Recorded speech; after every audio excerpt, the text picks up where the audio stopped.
আসসালামু আলাইকুম।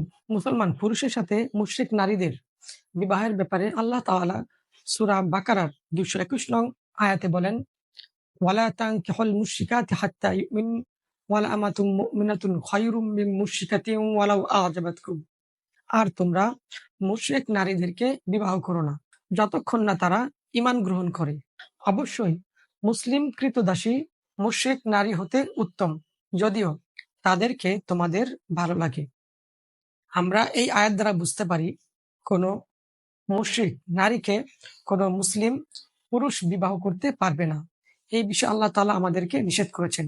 তবে সে যদি ঈমান আনার পরে, অর্থাৎ ঈমান এনে বিবাহ বন্ধনে আবদ্ধ হতে চায়, তবে সেই মুশরিক থেকে মুসলিম হওয়া নারীকে বিবাহ করা যাবে। বর্তমান সমাজে আমরা দেখতে পাই এই বিধিবিধানগুলো অনেক মুসলমান মানছে না। বিশেষ করে আমরা ইন্ডিয়ার দিকে যদি তাকাই, তবে দেখতে পারি আল্লাহ তাআলার এই আয়াতের বিপরীতে অহরহ বিবাহ বন্ধনে আবদ্ধ হচ্ছে।